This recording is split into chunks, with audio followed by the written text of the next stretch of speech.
vous. Édouard Philippe répond à la question d'une auditrice, Aurélie, avec nous ce matin. On vous écoute. Bonjour Monsieur le Premier ministre. Bonjour Madame. Bonjour Nikos. J'ai une question de santé publique à vous poser qui me tient à cœur parce que je suis moi-même concernée.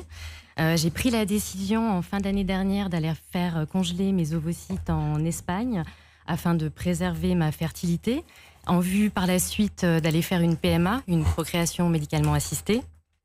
C'est une décision qui n'est pas évidente à prendre, c'est quelque chose de très lourd, c'est un traitement qui est vraiment pas évident, ça a un coût aussi qui n'est pas négligeable, et aller faire cette démarche à l'étranger rajoute quelque chose, un poids, une pression supplémentaire. À l'heure actuelle, c'est illégal de faire ça en France pour ma situation, c'est-à-dire une femme célibataire qui n'a pas de problème de santé. Donc ma question est la suivante, enfin mes deux questions. Pourquoi la congélation d'ovocytes n'est toujours pas légale en France alors que c'est légal dans de nombreux pays? Donc ça c'est la première question.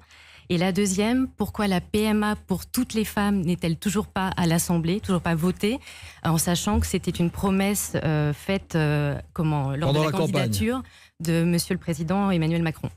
Vous avez raison, c'est un engagement qui a été pris par le Président et moi mon job, si j'ose le dire comme ça, c'est de faire en sorte que les engagements qu'il a pris soient tenus.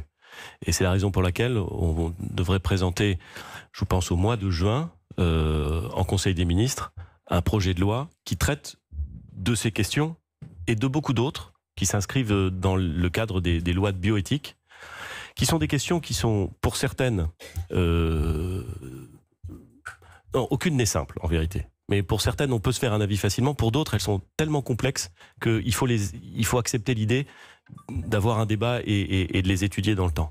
Donc on va présenter ce projet de loi au mois de juin au Conseil des ministres. C'est l'objectif que je me suis fixé. En ce moment, il y a un gros travail à l'Assemblée qui ne se voit pas, avec les parlementaires de la majorité, à l'occasion de conférences que nous organisons pour qu'il y ait des échanges avant même que nous présentions le projet de loi en Conseil des ministres. Une fois qu'il aura été présenté en Conseil des ministres, il sera débattu à l'Assemblée nationale et au Sénat.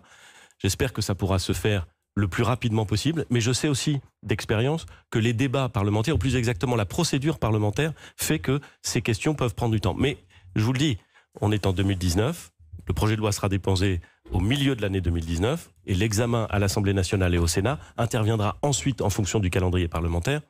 Mais je n'ai aucune envie de botter en touche.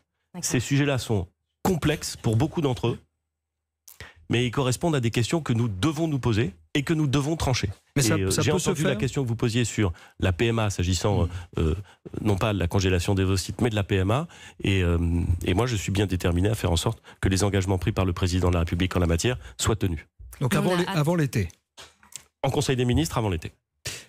Le Premier ministre a répondu à votre question, Aurélie. D'accord. Merci beaucoup. Merci beaucoup.